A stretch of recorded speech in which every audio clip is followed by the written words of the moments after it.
Welcome, everyone. Hi. Good morning, and welcome to 1111 Downtown Online Edition.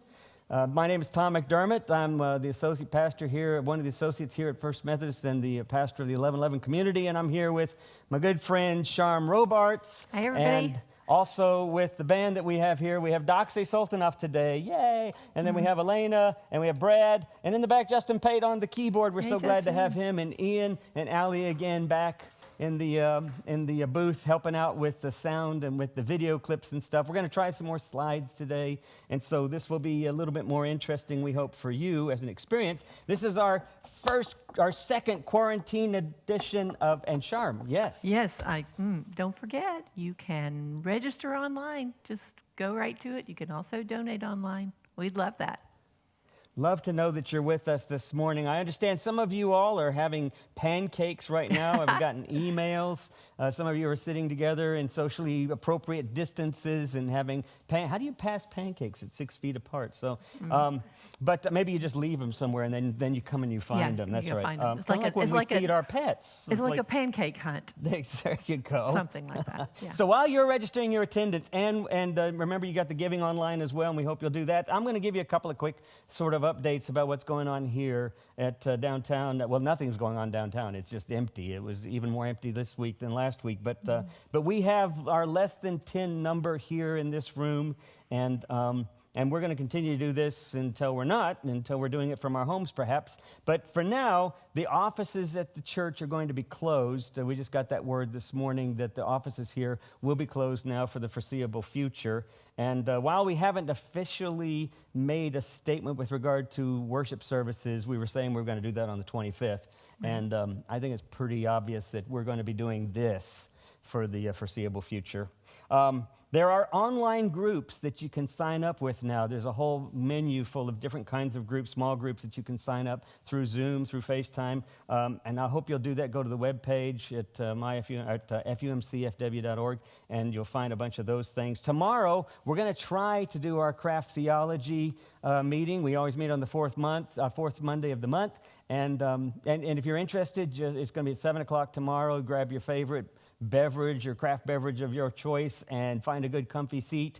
Set up your screen, your phone, your iPad, and then let me know. Email me sometime tomorrow so I can give you the Zoom login, and then you can join us, and we'll have some fun trying to do that. And then we got something kind of special and exciting that we just found out about today, and that is that Brad Thompson, yay, is going to provide a house concert for the church from his home. Some of you have been picking up on his FaceTime Live concerts that he does a couple of times each week. Well, he's going to do one special just for our church, for us, and for everybody in this community. We don't know exactly which date, but we're going to put that online, and we'll email everybody and let you know about that. Next couple of weeks, next week or two, it'll be happening. And right now, Brad, you can almost feel the vibration of applause. Yeah, it's happening out there. It's happening. It's happening. Yeah, and this is the time to say again, just check the church website. There's all kinds of good stuff, information you need, and great videos, all the stuff we're doing. There's some great videos. Yeah, we're trying to be creative, and I know you guys are too. And so work with us, bear with us, and tap into some things. Let us know what's working and what's not working, because we want to do this well, and we want to be here with you and for you, and we want you to be here with us, and we need you as well. We miss you. We miss you a great deal. Absolutely. Virtual hugs from safe distances and high fives and nanos. Okay, well, let's begin with our welcome candle, and I think now we're going to have some stuff on the screen there so you can join with us as the candle is lit. Let's begin. Come, whoever you are, wanderer, worshiper, lover of leaving, it doesn't matter. Ours is not a caravan of despair. Come, even if you have broken your vows 1,000 times, come yet again. So we're in our third week of quarantine here in Fort Worth, and it's all feeling a little bit surreal, honestly. And Charme was just sharing with me just before we began. She was sharing with me just a news flash that she had seen, that there are increasingly more and more of these doomsday scenarios that are popping up online. I've seen a couple of these things, but this idea that the world is coming to an end, this is just the most horrible thing, and it is a horrible thing. It is a painful and difficult thing, and yet Is it the end of the world? And I listened to Krista Tippett this week. A lot of you all listened to On Being, and she actually used that phrase. If it's not the end of the world, she said, surely it's going to be the end of the world as we know it. And when she said that, I immediately said to Brad, I said, okay, I know it's kind of tongue-in-cheek, but it really kind of speaks to where we are now, and it speaks to our scripture. So, Brad. That's where it starts with an earthquake, birds and snakes, airplane. Lady Bruce is not afraid. I am the hurricane, listen to yourself. Churn world serves its own needs. Don't serve your own needs. Speed it up a notch, speed run, no strength. The ladder starts to clatter with the fear of height down high. Wire in a fire, represent the 7 games in a government for hire and a combat site. Lecter wasn't coming in a hurry with the furies breathing down your neck. Timothy reporters baffle Trump and the crop. Look at that low plane. Fine, then, overflow. Population, common group, and it'll do. Save yourself, serve yourself. World serves its own needs. Listen to your heartbeat. Tell me with the rapture and the reverend in the right. Patriotic, slam, bright light. Feeling pretty psyched. It's the end of the world as we know it. It's the end of the world as we know it. It's the end of the world as we know it, and I feel fine, yeah. 6 o'clock TV hour, don't get caught in foreign tower. Slash and burn, return, listen to yourself, church. Lock him in a uniform, a book burning, blood letting. Every motive escalate, automotive incinerate. Light a candle, light a motor, step down, watch a heel crush. Oh, this means no fear, cavalier, renegade and steer it clear. A tournament of lies. Offer me solutions, offer me alternatives, and I decline. It's the end of the world as we know it. It's the end of the world as we know it. It's the end of the world as we know it, and I feel fine, yeah. I feel fine.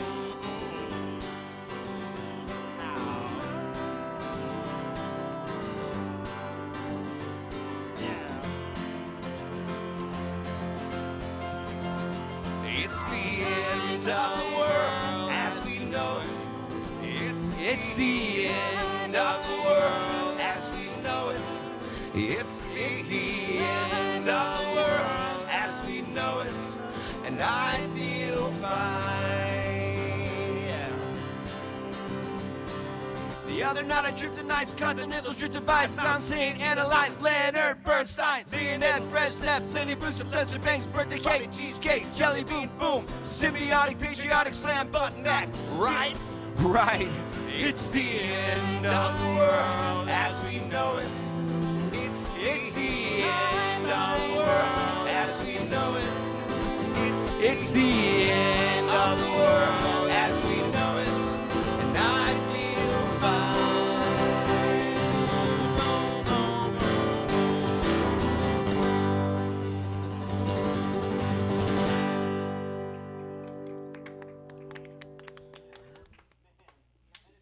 Words, Brad. Yeah. That's a lot of words. So this pandemic reality that we are in, right? I mean, this anxiety that I know you must be feeling, surely, even though I know that many of us realize that what we're doing as a community, what we're doing as a city, what we're doing as a world, is we are making this choice to be a part of something that is for humanity's common good. This is something we've never been a part of before. And it does feel a little overwhelming. It does feel a little shocking and anxious. It produces a lot of anxiety, I think, for all of us. You know, I was reading something as I was thinking about how we're adjusting to all of this, and we're only 3 weeks into this, and I suspect we're going to be at this for a while. And so I know that we're going to have to come up with creative ways to try to adjust. I read something by Garrison Keillor. Remember him from the why am I forgetting? Lake Wobegon. Lake Wobegon, yes, Lake Wobegon Where days. is that anyway? Yeah. Indiana? And it's in Minnesota. Yeah. There you go. So he wrote this today. He has a weekly thing that he puts out, and he wrote this the other day. He said about his own household. He said, days of social isolation have told us things about ourselves that we might not want to know. Instead of using time to read Tolstoy or listen to Beethoven or create our memoirs or ponder this vast interdependent reality we find ourselves in, we watched a video of a cat sitting on a whoopee cushion.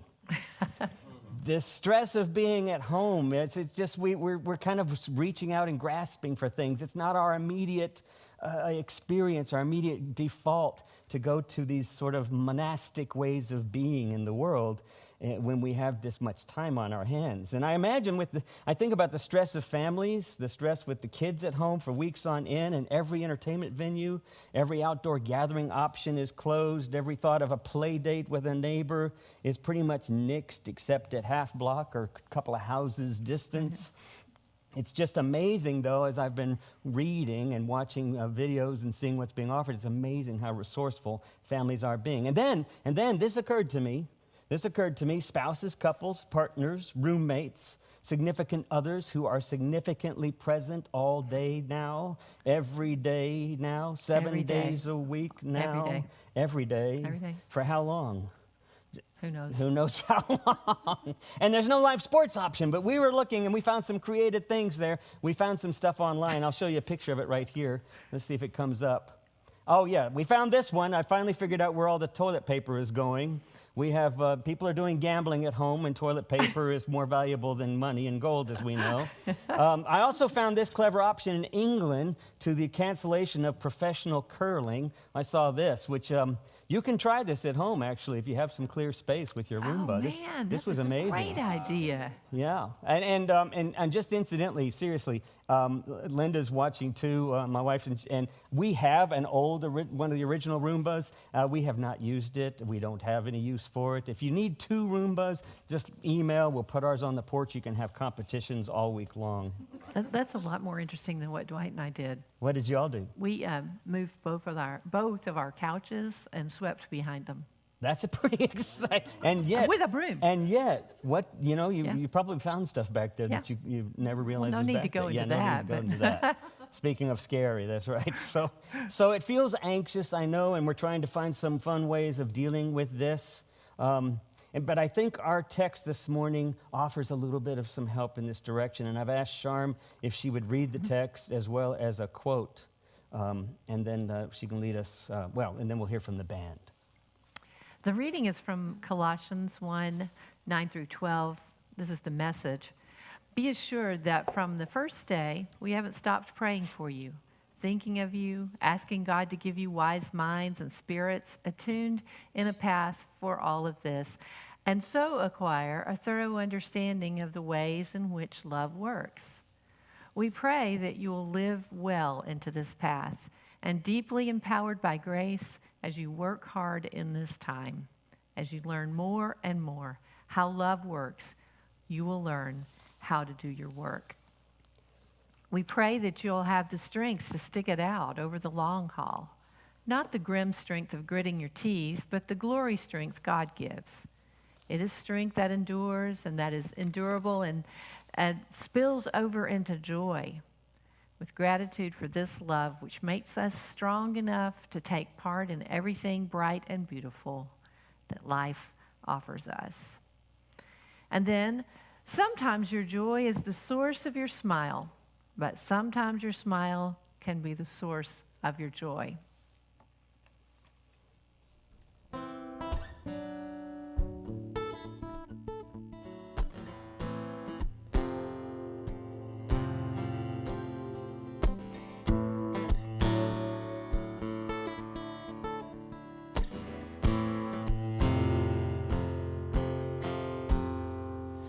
Quiet of the shadow,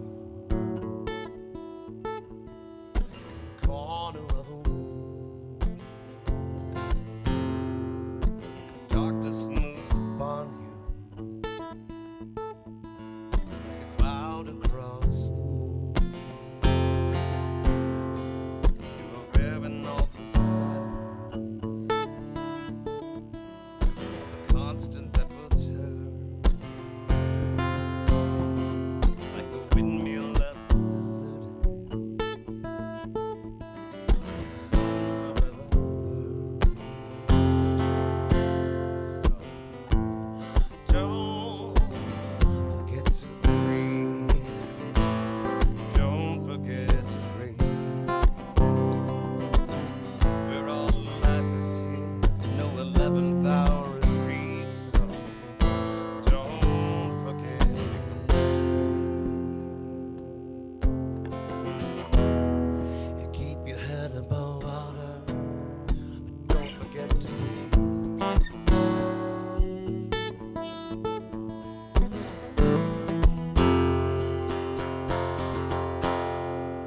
the suffering that you've witnessed,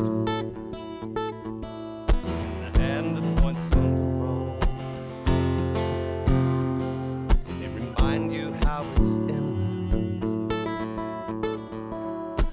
how endlessly you fall, and the answer that you're seeking, the question that you found, drives you further to confusion as you lose your sense of ground. So don't forget to breathe. Don't forget to breathe.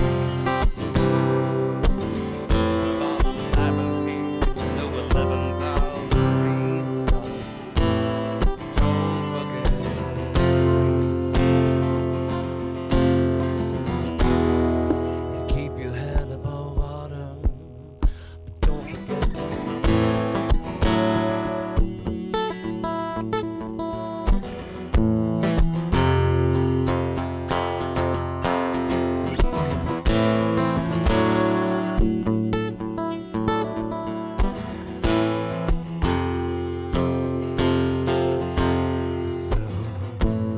So don't forget to breathe.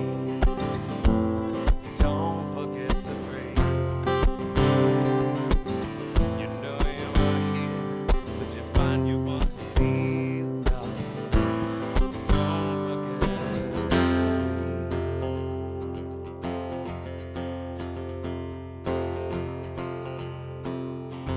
Just breathe.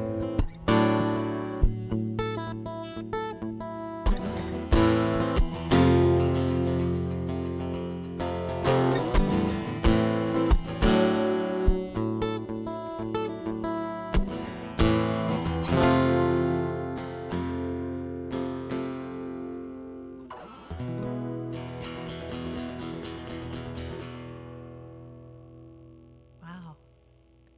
Well, that can take us right into our Kairos moment.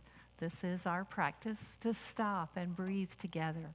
And so if this is your first time with us, it is what it sounds like, just breathe together. And so I invite you to sit up nice and straight. Maybe Doxay will continue some music for us. Sit up nice and straight so there's plenty of room for good, deep breathing. We'll take some deep breaths together. And I'd like to share with you an idea I heard over the weekend about quieting our minds. That's different from having positive thoughts. Positive thoughts are good, but they can also be a part of a chaotic mind, hopping from one positive idea to the other, trying to maybe push back negative thoughts that are holding us down or causing us to feel anxious. And so, how do we quiet our minds? With deep breaths. So take some breaths.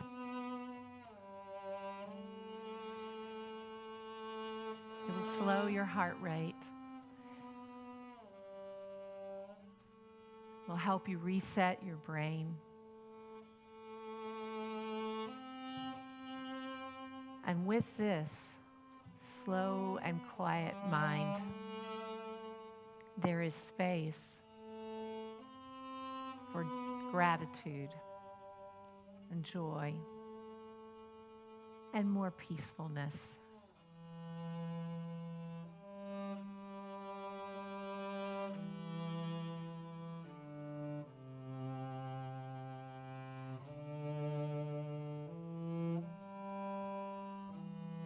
And so this week, as you continue day after day, enduring what you weren't planning on, take some breaths, and may you be blessed.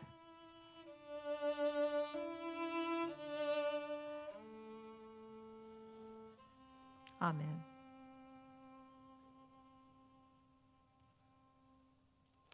Thank you, Charme. So our text this morning, I think, really does speak in in a special way to where I think we find ourselves. We've been in this I Am series, the I Am sayings of Jesus, but I thought this morning, this week, it sort of merited a little bit different approach, and so I wanted to look at this text from Colossians, which Paul, or perhaps Paul and Timothy, or perhaps someone as a pseudonym using Paul's name, wrote this. We think it was written in the late 1st century in Asia Minor to a small community outside of Ephesus.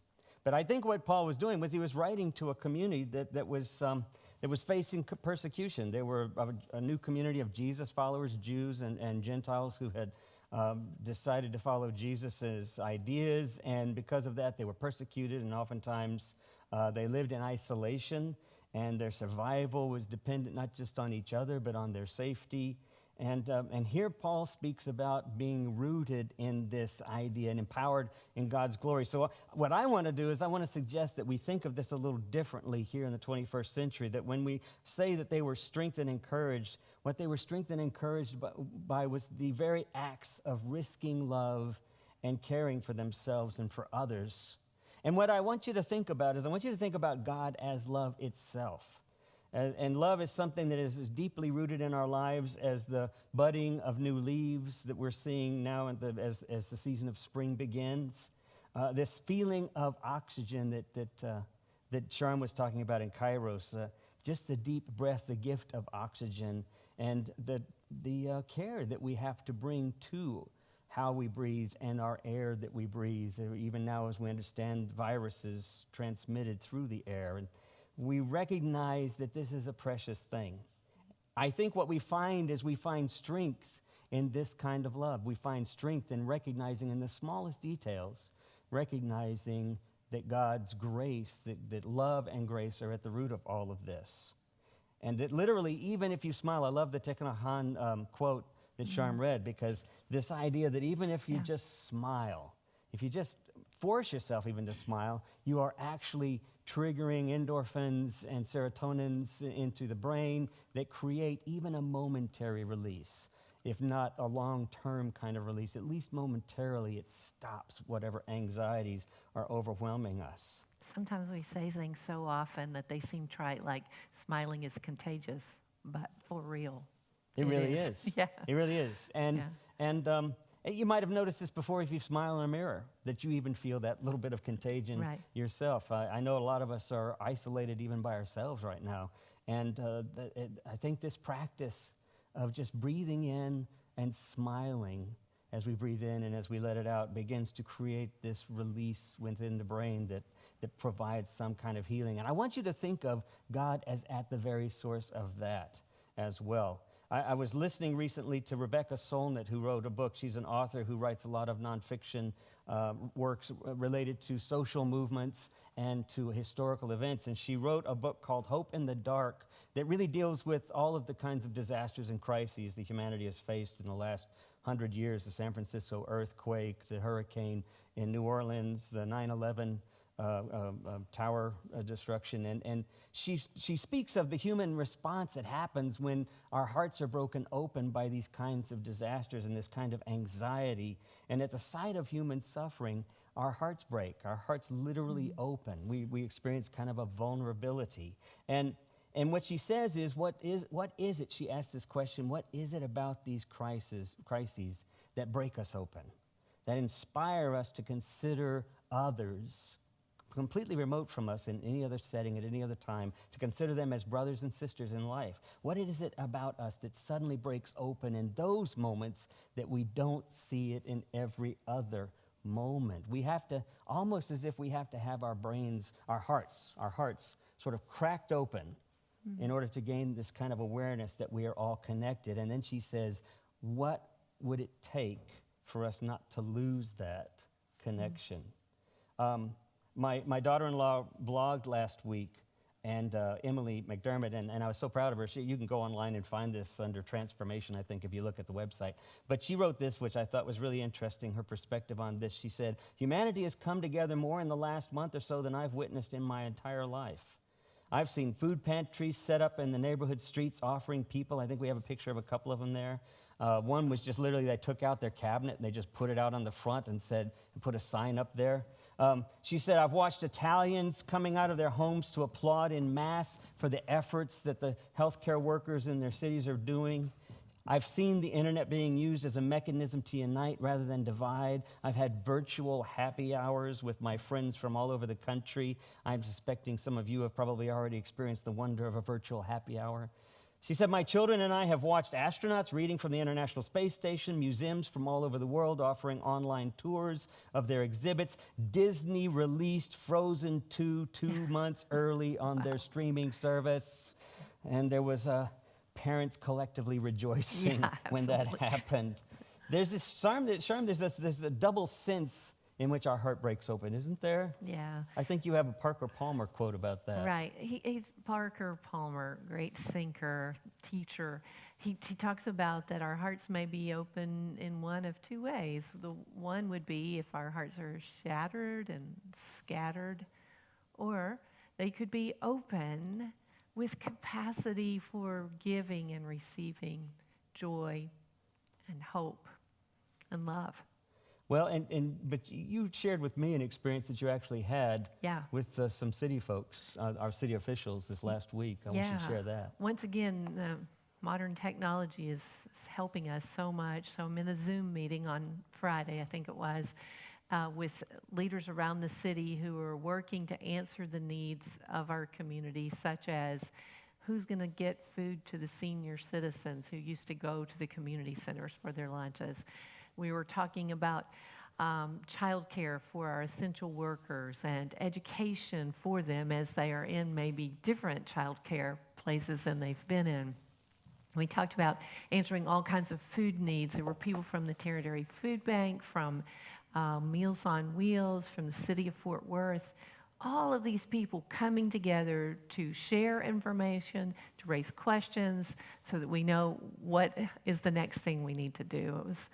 It was so moving. It's not really all that surprising because I know these kinds of things happen all the time, but when we're in this paradoxical moment of terrible things and good things happening at the same time, it's really overwhelming. It is. In a wonderful, heart-opening kind of way. I think I think the challenge is not to see it as superficial.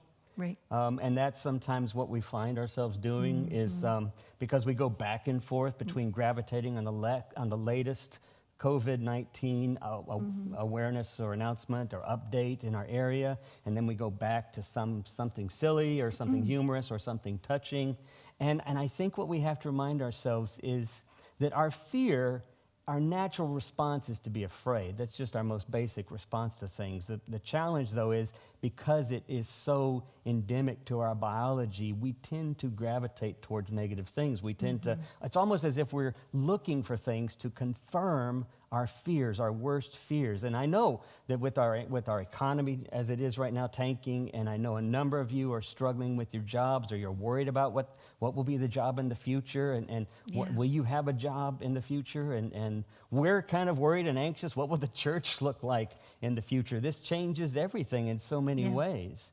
Brad, who's is a thriving member of the gig economy, and he depends on gigs. I mean, this is anxious, and you know, I love if you've been watching Brad on FaceTime and keeping up with things. I love Brad's sort of approach to this. It's sort of like live in the moment and offer in the moment, because that's what we can do, and that is a better way of breathing. It's a better way of connecting, is to remember that God is at the core of our love and our ability to love and our willingness to risk loving ourselves enough. Oh, yeah. Walter Brueggemann, one of your favorite theologians. He's my man. He's your Old Testament man, isn't he? And one of the things he said, he was a scholar, he is a scholar, still around in the prophets of the Old Testament. And one of the things that he said that really struck me as interesting, because I think it's apropos for where we are. He said, hope is not a forward-looking thing. He said, hope isn't forward-looking. Hope is about the memories we hold of the past, of what we had accomplished, of what happened in spite of what we thought would happen or feared would happen. Hope clings to the fact that things happened and still turned out We didn't know that the Berlin Wall would fall. Nobody saw the Berlin Wall falling when it was going to fall. There's so many things in our lives that if we look back historically, we can see that we hadn't planned on that. And even if we'd hoped in that, it wasn't something we expected. And I think that's what we do now. I think we hope now in a way that looks back on what we can do, what we have been able to do. And that's the first thing. But then I think the second thing that Paul is reminding his followers is that you don't hunker down, right? That's what our text from the Message, the way that Peterson interpreted it. You don't hunker down and sort of hide from this. You reach out, you open up, and you live into it, into each moment. Real quickly, I've told this story in the past, but we've got a lot of visitors too, I think, out there, and I'll share this very quickly. And it's apropos also because we have a lot of our kids are at home right now. And his parent was trying to get his work done in his office at home, and his son kept coming in and pestering him and just wanting attention, just needing some connection, some contact. And clearly the dad had a deadline that was due. How do you balance these priorities? And then there was this anxiety that the dad was feeling. And so the son continued to come in there. Nothing the dad could do could distract the son long enough. So he came up with this clever idea. He took a magazine article, I think it was a National Geographic or something. He found a picture of the Earth, and he tore it up into pieces, and then he handed it to his son, and he said, go take this and put it back together again. And when you've got it put back together again, you know this one, right? And he said, when you got it put back together again, he said, then come on back in and show me what you've done. And he thought to himself, this is going to keep him busy for hours, because he tore it up into some pretty nice little pieces. And then in like 5 minutes or so, the kid came back and had it all taped together roughly, but had it taped together, and there was the globe. And he said, you're 7 years old, he said, how do you know geography so much that you could put this thing? He said, my child's a genius. And he said, how did you do this? And the boy said, well, it was really easy, Dad. And then he flipped the picture over. And on the other side, it was a picture of a guy, just a guy standing there. And he said, all I had to do was put the person together, and then I could put the world together. Oh, that's cool. And I thought, I heard this story years ago, and I thought, that's sometimes what we got to do. In times like this, guys, we have to put ourselves together. We have to put ourselves together to lean into the presence of God, or the presence of love, or the presence of grace that is bursting up in these moments. And sometimes sometimes there are kids knocking on our door, pulling our sleeve. Sometimes it's our partner there, and we just need to lean into the moment and to be present. Sometimes it's our fear, and we need to remind ourselves this is just our biology. We can lean into love. We can create. We can participate in finding ways to create in the world. This next song that the band's going to do is a song by Susan Tedeschi. And I love this song, and at first I was like, well, what's the connection? Of course, well, you're finding yourself leaning a lot into music, I'm sure. Music provides a lot of healing and a lot of support and sustenance for us. But I love this line. She says, I want to feel the love that music brings. Why? The love that music brings. I want to be a piece of life in all living things. And I thought, that is so in touch with this text, isn't it? Yeah, that is cool. So in touch with this text and what Paul's saying. I know what's in my heart, and my soul tells me to sing. I'm going to be thankful for this feeling that music brings. I'm going to be thankful for this feeling. So we're going to let the band offer this for us and listen to the lyrics.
I'm gonna be thankful for this feeling the music brings. Oh, it brings. Now I'm so thankful. I've heard a voice deep inside saying hallelujah. Oh, let music be your guide. So I'm gonna pick myself up off the ground, yeah. I'm gonna get up and sing. I'm gonna sing a joyous song. I'm gonna sing hallelujah for this love I feel inside. I'm gonna sing hallelujah and music be your guide. Oh, your guide. I'm gonna sing hallelujah 'cause I'm thankful. Oh, I wanna sing. All right. Oh, yeah, thankful for the feeling music brings.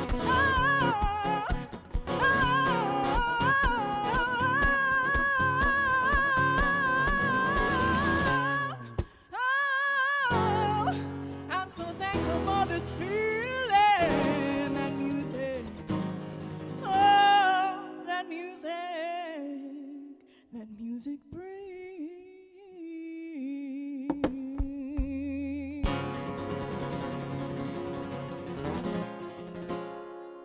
Good job, guys. Nice job. Yeah. Yeah. So just this last thought, as you think about this coming week, and in coming weeks as we come before you and share these Sundays with you, we've got some projects and some fun things we want to suggest. For now, I was overwhelmed with this sense of sort of gloom and doom that is out there, and we've got a while to go through this, I believe. And so I hope, number one, that you remind yourself that hope is not about thinking about what has to happen in the future. Hope is reminding ourselves that we have accomplished good things and great things in our own lives and as a country and as a people and as a community, and we're coming together now again, and there's hope in that.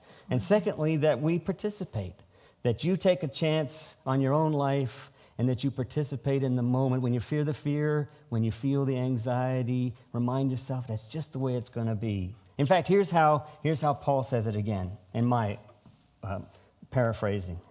Here's how you see this thing through, not with the kind of gritting your teeth angry, fearful hunkering down and hoping this passes soon, but with love given to each moment, acknowledging fear and smiling as you remind yourself to move, to put your hands to something new, to look around the room, to see the ordinary, and remind yourself about why it isn't ordinary, why love is inviting at this very moment for you to trust that and to dive in. Hear this benediction. Well, first let me say, I almost forgot. Thank you for joining us. Thank you. It's been good to be with you again, and we're hoping that your life is doing well, that your health is well, and that things are going well for you. And we miss you. We miss you a lot. So here's the benediction. We are in pieces, but we are not broken. We are separated, but we are not disconnected. We are in our Sabbath places, but we are not alone. We are inextricably connected and interdependent in sickness and in health, in anxiety and in curiosity. So take these words. Life is springing forth. Song is bursting through the window. Objects and paintings and books are calling from your shelves. There's laughter in cyberspace, and there's magic all around us. So as we said last week, pay attention, be amazed, and tell us about it. Bye-bye. Take care. Bye.